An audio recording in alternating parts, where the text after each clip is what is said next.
When life gives you टेंजरेंस के episode 1 की शुरुआत होती है प्रेजेंट टाइम में एक सीनियर सिटीजन पोएट्री एक्टिविटी के साथ। यही हमें मिलती है 70 साल की एसुन, जो अपनी माँ की यादों में खोई होती है। और फिर कहानी हमें फ्लैशबैक में ले जाती है। एसुन की माँ एक मजबूत और मेहनती औरत थी, जो समंदर में मछलियां पकड़ती थीं।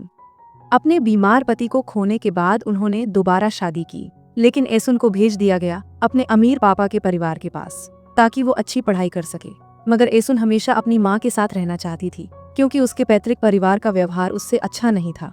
एक बार एसुन पोएट्री कंपटीशन में सेकंड आती है, लेकिन माँ की व्यस्तता के चलते वो उसकी खुशी में शामिल नहीं हो पाती।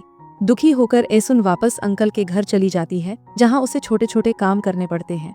इसी बीच उसकी माँ एसुन की लिखी एक प्यारी सी कविता पढ़ती है, जिसमें वो कहती है कि भविष्य में मैं तुम्हें 101 रोज दूंगी, ताकि तुम इतनी मेहनत ना करो।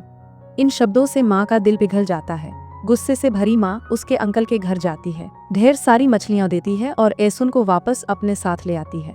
धीरे धीरे माम बेटी की बॉन्डिंग मजबूत होने लगती है, लेकिन एक दिन स्कूल में एसुन को क्लास प्रेसिडेंट नहीं बनाया जाता, सिर्फ इसलिए क्योंकि वो किसी अमीर आदमी का बेटा नहीं है।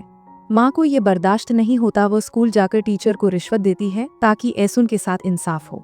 घर आकर माँ घर की सारी सिगरेट फेंक देती है, क्योंकि एसुन ने वादा किया था वो एक दिन माँ के लिए मोती का हार खरीदेगी।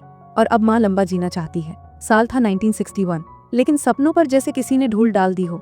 माँ बीमार पड़ जाती है। सालों की कड़ी मेहनत ने अब असर दिखाना शुरू कर दिया था। जब एसुन अंदर से टूटने लगती है, तब एक शांत लेकिन बेहद केयरिंग लड़का ग्वानसिक उसका ख्याल रखने लगता है। एक शाम माँ उसे एक खास डिश एबोलियन खिलाती है और समझाती है, कभी अपने स्टेप फादर के घर की नौकरानी मत बनना। और फिर कुछ ही दिनों बाद माँ इस दुनिया से चली जाती है। ग्वानसिक तब भी उसके साथ बना रहता है। उसका स्टेप फादर अब उसे रोक लेता है और साथ देने की बात करता है। एक दिन एसुन एक जमीन देखती है और ग्वानसिक वो कुछ लोकल महिलाओं की मदद से उसे एक प्यारे से कैबेज फार्म में बदल देती है। अब उसका फोकस पढ़ाई पर है, लेकिन घर और फार्म संभालते संभालते सब कुछ मुश्किल हो जाता है। तभी स्टेप फादर एक डील करता है, अगर वो रुकी तो वो उसे कोरियन लिटरेचर पढ़ने के लिए मैनलैंड भेजेगा। एसुन बाजार में किताब हाथ में लेकर कैबेज बेचती है, लेकिन असल में ग्वानसिक ही उसका साथ निभाता है। फिर एक दिन उसकी दादी आती है और एसुन को भगा देती है, क्योंकि आसपास की औरतें दोनों को कपल समझकर चिढ़ाती हैं। भागती हुई एसुन चिल्लाती है, नो थैंक यू, ग्वानसिक से शादी करने के आइडिया पर बानो। और यहीं पर ये इमोशनल और स्ट्रॉन्ग ओपनिंग एपिसोड खत्म हो जाता है।